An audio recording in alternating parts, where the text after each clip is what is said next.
set 500 years further on. We wanted to do this because we wanted to make there would be a big separation. This is going to be a big sequel. There's lots of new stuff in there.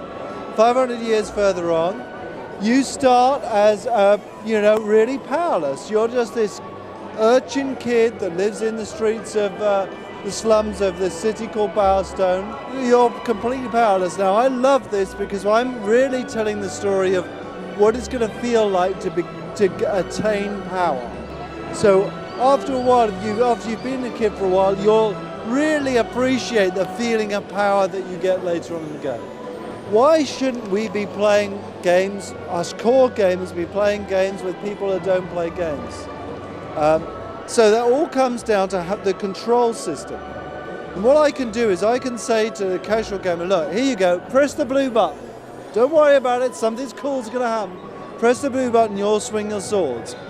But for the core gamer, what we've allowed them to do is power up that blue button, the sword button, in a load of ways. You can add flourishes to it, you can add combined combat to it, rhythm-based combat to it, context-sensitive combat to it. In other words, that's really deep on what you do with that one blue button. And you can do exactly the same with that on the yellow button, which is guns, and the red button, which is magic. That means that core gamers are really going to be configuring their own system of combat, which is very, very cool. We allow you to walk into a cutscene and watch it, or a lot of them you can just walk away. And if it's important, the person who's trying to tell you the information will chase you down. Why not?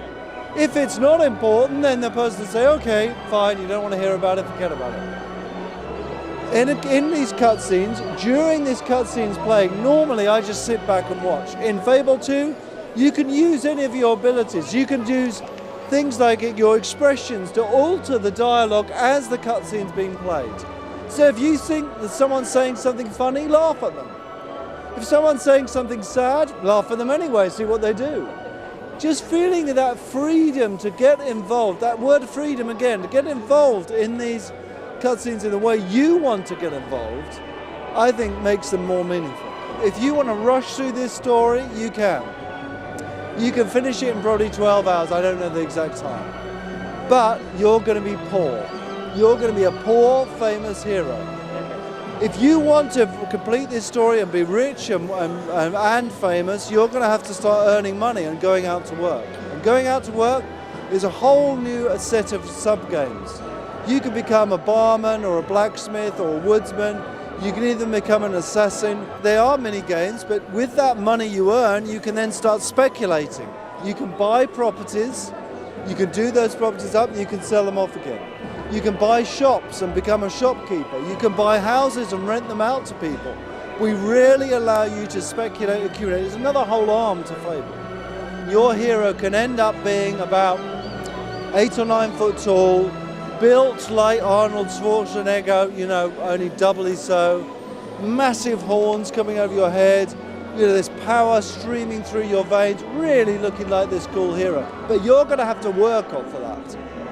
That is something that only highly skilled players will get.